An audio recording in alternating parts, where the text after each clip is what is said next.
जय जिनेंद्र। नमस्कार आप सभी को। मैं डॉक्टर निकिता बहुत बहुत स्वागत करती हूँ आपका मेरे इस यूट्यूब चैनल में। आज बात करेंगे हम फ्रोजन शोल्डर की प्रॉब्लम के बारे में। जो शोल्डर पेन हो जाता है, स्टिफनेस भी आ जाती है और मूवमेंट कई बार रिस्ट्रिक्ट हो जाता है, कई बार बहुत पेनफुल कंडीशन होती है। इसी के बारे में ये वीडियो है। क्या कारण होते हैं, क्या लक्षण होते हैं और होम्योपैथिक मेडिसिन आप कैसे इसको पूरी तरह से खत्म कर सकते हैं।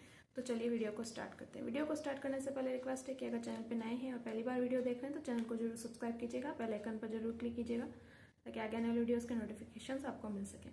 बेसिकली जो हमारा शोल्डर है ये बॉल एंड सॉकेट टाइप का जॉइंट होता है, यानी कि जैसे कि कोई सॉकेट है, उसके अंदर बॉल अगर घूमती है तो 360 डिग्री घूम सकती है। उसी तरह से हमारा जो कंधा होता है, हमारा जो शोल्डर होता है, यहाँ पर मूवमेंट 360 डिग्री हो सकता है। हम कैसे भी अपने हाथ को घुमा सकते हैं। लेकिन क्या होता है, जब फ्रोजन शोल्डर की प्रॉब्लम होती है तो जो जॉइंट है यहाँ पे कहीं ना कहीं स्कारिंग आने लगती है, कुछ अधेशंस बनने लगते हैं और जो फाइब्रस टिश्यू होते हैं यहाँ पर, उनके अंदर कई बार सूजन आ जाती है, जिससे क्या होता है कि जो हमारा मूवमेंट है वो रिस्ट्रिक्ट हो जाता है और कई बार उसके साथ पेन भी होने लगता है। तो पेन की सीवियरिटी इस पर डिपेंड करता है कि मूवमेंट कितना रिस्ट्रिक्ट हो रहा है, कितनी ज़्यादा अधेशंस आ रहे हैं और उनमें सूजन, इन्फ्लामेशन कितनी है। तो इसके अकॉर्डिंग भी हम इसको 3 भागों में बांट सकते हैं। 3 स्टेजेस हो सकती है फ्रोजन शोल्डर की। सबसे पहली जो स्टेज होती है, इसके अंदर इसको हम फ्रीजिंग बोल सकते हैं। इसमें पेन जो होता है वो सबसे ज़्यादा सीवियर होता है, बहुत ज़्यादा इन्फ्लामेशन आई होती है, मूवमेंट जो होता है उसका रिस्ट्रिक्शन भी बहुत ज़्यादा होता है। सेकेंड जो स्टेज होती है, इसके अंदर क्या होता है कि मूवमेंट तो स्टिफनेस तो होती है, मतलब मूवमेंट में थोड़ा सा रिस्ट्रिक्शन तो लेता है, लेकिन पेन थोड़ा सा कम हो जाता है। और थर्ड स्टेज में जाके क्या होता है, दोनों ही चीज़ें थोड़ी कम हो जाती है। तो ये तीनों स्टेज जो होती है, इसमें सबसे पहली स्टेज जो होती है उस समय सबसे ज़्यादा पेन सीवियर होता है, रिस्ट्रिक्शन बहुत ज़्यादा होता है। और जो भी आप डेली रूटीन के लाइफ के कोई भी काम करते हैं, जैसे सोना है या हाथ पैर हिलाना है, रोटी बेलना है, बहुत सारे ऐसे वर्क होते हैं, जैसे कि हाथ ऊपर नीचे करना है, कपड़े तह करना है, या सिंपल से जो भी प्रेस वगैरह आप करते हैं वो काम है। कोई भी इस तरह का काम जिसमें आपका हाथ का मूवमेंट ज़्यादा होता है, पीछे की पॉकेट से आपको अगर पैसे निकालने हैं, तो उस टाइप के जो वर्क होते हैं उसमें स्पेशली आपको फील होता है कि पेन हो रहा है या रिस्ट्रिक्शन, मूवमेंट का रिस्ट्रिक्शन हो रहा है। तो क्या कारण होते हैं इसके पीछे, पहले इसके बारे में जान लेते हैं। फ्रोजन शोल्डर की जो कंडीशन है, जेनेटिक भी हो सकती है प्रॉब्लम। अगर आपकी फैमिली में किसी को गाउट की, रूमेटिज्म की, आर्थराइटिस की प्रॉब्लम है, उनको कहीं जॉइंट्स में पेन होता है, तो हो सकता है कि आपको भी किसी तरह के जॉइंट्स में पेन हो जाए गाउट की वजह से, या सिर्फ शोल्डर में ही पेन आ रहा है तो ये हेरिडिटरी कॉज भी हो सकता है। दूसरा जो मेन कॉज है वो है इंजरी, यानी कि अगर कहीं भी चोट लगी है, किसी भी वजह से आप गिर गए हैं, या आपके कंधे पर कोई लोड आ गया, एकदम से भार पड़ गया है, या आपने हैवी लिफ्टिंग कर ली है, कंधे पे कहीं ना कहीं से शॉक लगा है, झटका लगा है, तो भी हो सकता है कि आपको फ्रोजन शोल्डर की प्रॉब्लम हो जाए। इसके अलावा सबसे ज़्यादा फ्रोजन शोल्डर की प्रॉब्लम उन लोगों में होती है जो मूवमेंट बहुत कम करते हैं, हाथ का मूवमेंट जिनका बहुत कम होता है, या जिनका एक ही जैसा रूटीन का काम होता है हाथ के मूवमेंट का। जैसे या तो जैसे लैपटॉप पे कोई पर्सन पूरे दिन काम करना लगता है, पूरे दिन काम करने का रहता है, या फिर ऐसे लोग जो बहुत ज़्यादा सेडेंट्री लाइफ स्टाइल जीते हैं, वो हाथ के कोई मूवमेंट नहीं करते हैं, कोई एक्सरसाइज नहीं करते हैं, तो उस कंडीशन में फ्रोजन शोल्डर होने की चांसेस रहती है। तो सिम्टम्स की बात करें तो सिम्टम्स, मेन सिम्टम्स तो यही है कि दर्द और आपको स्टिफनेस रह सकती है। बहुत ज़्यादा दर्द भी हो सकता है, कम दर्द भी हो सकता है, स्टिफनेस हो सकती है, मूवमेंट रिस्ट्रिक्ट हो सकते हैं। कुछ पर्टिकुलर मूवमेंट्स होते हैं जिसमें बहुत ज़्यादा प्रॉब्लम होती है, जो मैंने आपको पहले भी बताया था कि जैसे रोटी बेलना है, पॉकेट में से मनी निकालना है, या फिर रात का सोने का जो टाइम होता है उस समय भी हो सकता है कि जिस हाथ में आपको दर्द हो रहा है उस तरफ आप बिल्कुल नहीं सो पाए। तो ये जो कंधे का दर्द होता है, कभी कभी दोनों कंधों में भी हो सकता है, कभी लेफ्ट में होता है, कभी राइट में होता है, किसी किसी के दोनों में भी हो सकता है, लेकिन अधिकतर ये एक ही कंधे में होता है। दोनों में होना भी बहुत मिलता है, ऐसा नहीं है, लेकिन सबसे ज़्यादा जो चांसेस होती है वो राइट या लेफ्ट की रहती है। तो ये सारे लक्षण दिखाई देते हैं। अब बात करते हैं कि अगर फ्रोजन शोल्डर की प्रॉब्लम है तो कैसे इसको ठीक किया जाए। तो पहली बात तो ये कि इसको अगर आप होम्योपैथिक मेडिसिन लेते हैं तो बहुत यूज़फुल रहता है। इसके लिए एलोपैथी में स्टेरॉइड्स और बहुत सारे ऑइंटमेंट्स दिए जाते हैं, लेकिन होम्योपैथी क्या करती है कि आपके जो स्कार्स आ रहे हैं, जो अधेशंस आ रहे हैं, उनको ही रिमूव करने का काम करती है। तो अच्छा नेचुरल ट्रीटमेंट है, होम्योपैथी लेते हैं तो बेस्ट रहता है। लेकिन एक चीज़ और है, आप चाहे कोई सा भी ट्रीटमेंट ले रहे हैं, इसके साथ आपको फिजियोथेरेपी करानी बहुत ज़्यादा ज़रूरी है, यानी एक्सरसाइज करना बहुत ज़रूरी है।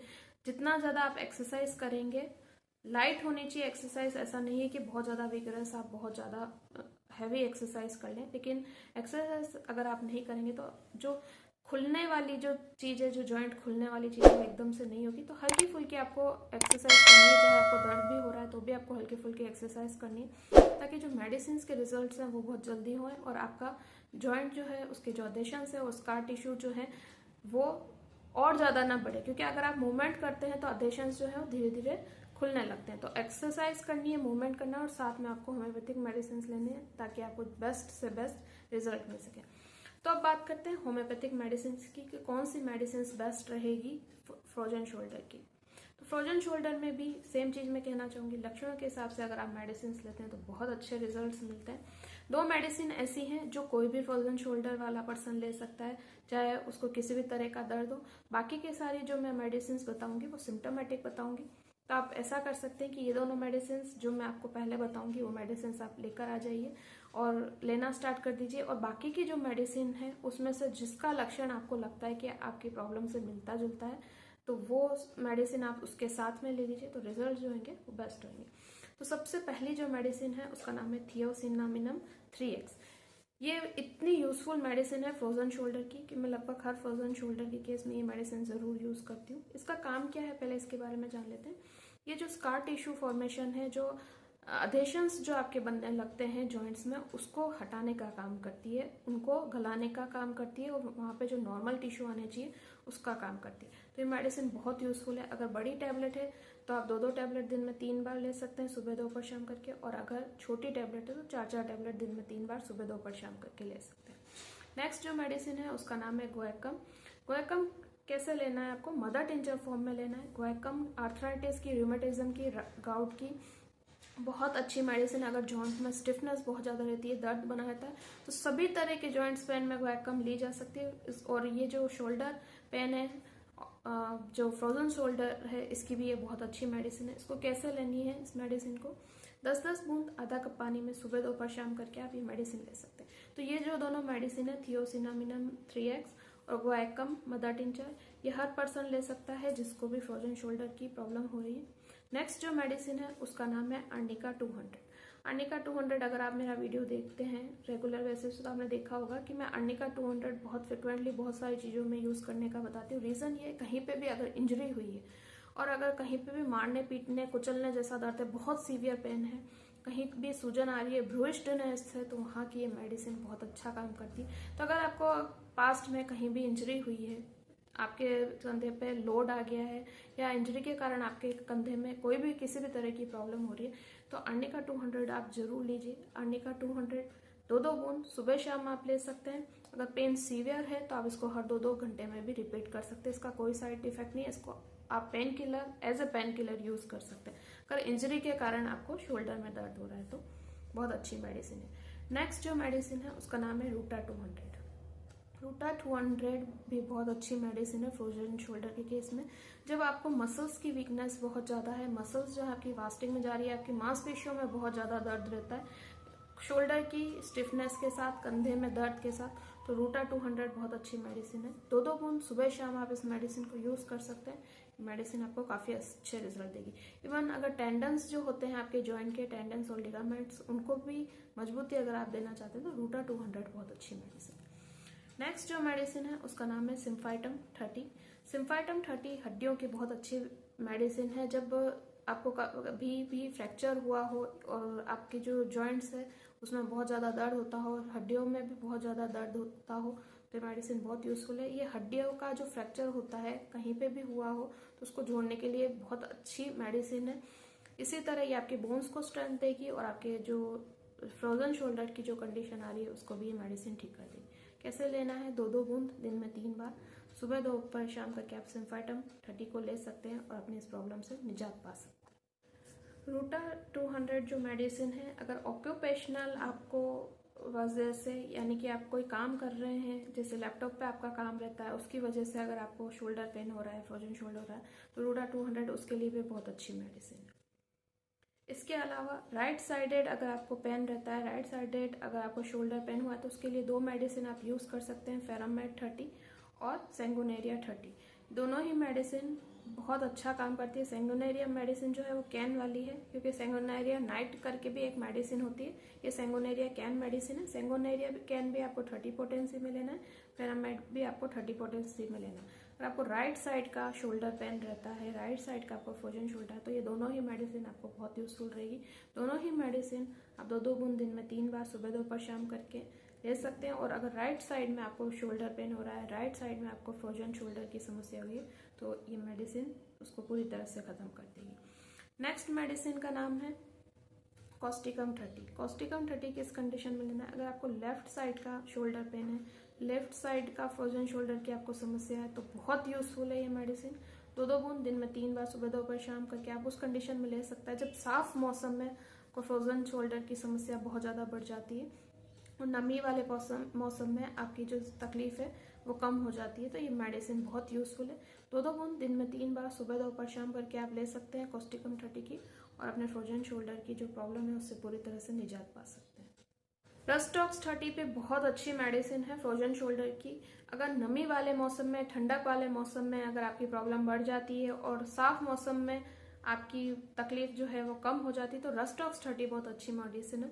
2-2 बूंद दिन में 3 बार सुबह दोपहर शाम करके आप ये मेडिसिन ले सकते हैं और फ्रोजन शोल्डर की तकलीफ से निजात पा सकते हैं। नेक्स्ट जो मेडिसिन है उसका नाम है हाइपेरिकम 200। हाइपेरिकम 200 आपको किस कंडीशन में लेनी है? जब आपको फ्रोजन शोल्डर की जो समस्या है वो कभी कभी हो रही है, रेगुलर आपको दर्द नहीं बना रहता है, कभी हो रहा है कभी नहीं हो रहा है, और जो दर्द जो है वो बिल्कुल लहराता हुआ लाइन के रूप में कभी महसूस होता है, कभी झटके से आता है, झटके से चला जाता है, और एक एक एरिया में फील हो रहा है। ऐसा नहीं कि पूरा आपका कंधा दर्द हो रहा है, या फिर अगर पूरा कंधा दर्द भी हो रहा है तो कभी कभी हो रहा है। और नर्व्स जहाँ पे इन्वॉल्व है, जहाँ पे आपको नर्वस अफेक्शन ज़्यादा है, यानी आपकी नसों की अगर कमजोरी है उसकी वजह से अगर शोल्डर पेन है आपको, तो भी हाइपेरिकम 200 बहुत अच्छी मेडिसिन है। 2-2 बूंद सुबह शाम करके आप ले सकते हैं हाइपेरिकम 200 को, और शोल्डर प्रॉब्लम की जो शोल्डर पेन की जो प्रॉब्लम है उससे पूरी तरह से निजात पा सकते हैं। तो यही था वीडियो फ्रोजन शोल्डर के बारे में। कैसा लगा मुझे ज़रूर बताइएगा, लाइक शेयर कमेंट करना ना भूलिएगा। किसी टॉपिक पर वीडियो चाहिए तो आप मुझसे शेयर कर सकते हैं, मैं पूरा ट्राई करूँगी इस टॉपिक पर वीडियो बनाने का। कोई क्वेरी हो तो कमेंट बॉक्स में कमेंट करके आप मुझसे पूछ सकते हैं। Thank you for watching. जय हिंद, जय भारत, वंदे मातरम।